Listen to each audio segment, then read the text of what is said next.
Namaste. This is part 3 of the necessity and the benefits of physical / emotional / psychological. I'm even going to include energetic suffering. What is the use? What is the benefits? What are the benefits? We're looking at the benefits. We all know the downfalls. Or many of us know the downfalls. It depends on what kind of a life you've had in this incarnation. Depends on what you've set yourself in this incarnation. And we don't always decide by we, I mean our soul selves, our spirit, let's call it spirit, our spirit selves.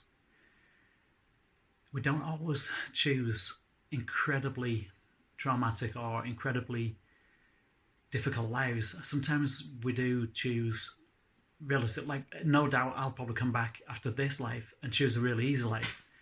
That tends to be how it goes. Although not necessarily. Sometimes we choose a whole bunch of difficult lives in a row for accelerated payoff. So we've already, if you've watched part 1 and part 2 is where I would encourage you to go back and watch part 1 and part 2 of this series, because this is where we're going into the benefits and what we're getting out of it. Okay, so another benefit, another attribute on the positive end of human suffering for myself has been I've lost all sense of fear. I'm going to say that again. I've lost all fear. I no longer have fear. Everything that I was fearful of has been put to the test. Everything that I've ever been fearful of in this lifetime, from growing up as a child, has been literally, I just don't, it's not there anymore. Because of the extent to which the soul lessons have drawn me to or towards. So let me go through some of the fears that I used to have. I used to have a fear of dying. I used to have a fear of human death. Now I know that human death doesn't exist.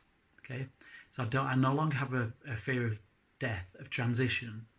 I don't like using the word death because death does not exist. We only transition. Energy cannot be created nor destroyed. It can only be transformed. It can only be transmuted or transformed into another type of energy. Okay. Now that I've died and had near-death experiences, when I say died, I've clinically died 3 times and come back. I've mentioned this on other videos. It's on the playlist. But so I've died and I've had near-death experiences, and I've also experienced powerful plant medicine ceremonies which have given me full ego death, and I would submit a death experience every single time, and I've had many ceremonies, powerful ceremonies. So that's no longer a fear. So then after that, my biggest fear was embarrassment, being humiliated, the fear of what people thought of me, the fear of people judging me, people whatever, having some kind of negative opinion about me. That fear has been completely driven out of me. I've overcome that fear many moons ago. Well, when I say many moons ago, if I'm really honest, I only really truly overcame this fear. It was really put to the test. The litmus test was when I went into hospital fairly recently. It was about 5.5, actually it was almost 6 months ago. And I went to the hospital, and I was ambulanced in, having a huge flare, all over body flare. And I was racked in pain. My whole body was just convulsing, and it looked like I was having a seizure, but I wasn't. People often doctors often diagnose, ambulance drivers often misdiagnose a severe all-over body flare of CRPS and FND, complex regional pain syndrome, and functional neurological disorder. Two of the most painful diseases you can get. CRPS is the most painful disease a human being can possibly ever get in their lives. It's classed as the highest on the McGill pain score that there is on planet Earth. It's right up there with human torture, but it's above human torture. It's crazy how your body can even do that to you. Anybody who's got CRPS will know exactly what I'm talking about. So when you're having a full-blown flare, and it's an all-over body flare, full body flare, affecting every part of your body, your body is convulsing in pain. You are in the fetal position, and you are convulsing in pain. Your whole body is. It's not just your affected limb. That's in the acute stage where it just affects your affected limb. It can spread to other parts of your body, and unfortunately it does for many, many, many people, including, unfortunately, myself. When I went to hospital, the doctors didn't believe me. None of them even knew what CRPS was. The consultant, he didn't even know what it was. I asked him, and he didn't know what it was. They didn't bother looking at my medical history for 10 days. So for 10 days, they were bringing all the junior doctors round. There was like a whole bunch of them all around me, big group of them. And the consultant was taking the piss out of me, putting me down, telling me that it was all in my head, telling me that I was just after painkillers, asking me why I thought I had CRPS, where I Googled that from, where did I get that nonsense from. This was the kind of stuff that was getting thrown at me in front of all the patients and in front of all of the staff, all the nurses in the ward. This was in the trauma ward. This was the litmus test, and that I kept my cool. I kept my cool up until the 9th day. On the 9th day, I blew my lid. And that's when I realised that although I'd grown a great adaptation, a great tolerance, and a great disillusion of ego. You see, it's only the ego, it's only the small self that can get hurt by anything like this, insults, you know. But by day 9, I hadn't slept for 9 nights, and I was hallucinating from lack of sleep, and I was losing my mind. And the doctors were still coming around and telling me that it was all in my head. So by the 9th morning, I lost the plot with them, and I did raise my voice. I wasn't nasty, I wasn't cruel, I was nowhere near as cruel as they were being to me, but it was kind of tit for tat. And but looking back, it was, I can say it was lack of sleep. I didn't sleep for 9 nights. That kind of screws you up in the head a little bit. I was hallucinating. I wasn't my regular self. I still think they're all excuses. I did lose my cool. And so that shows to me that there is still something there. But I've lost, I would say, 95% of my ability to even care what anybody thinks about me. And that was like the last thing that was it really. I don't care what anybody thinks about me now. I literally couldn't care less. So I've lost my fear of what people think about me. I've lost my ego. I've lost about 95% of my ego, which is a good thing. Is a good thing, because I used to pretty much thrive and run on an ego autopilot for much of my life, and it didn't do me any favours. It didn't do anybody any favours around me either.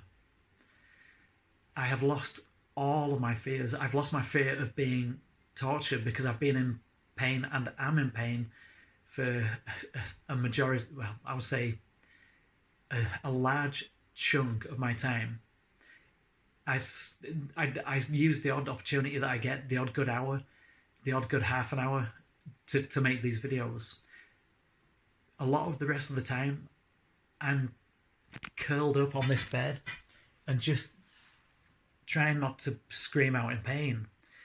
And it takes every part of my energy, every part of my essence to not scream out in pain.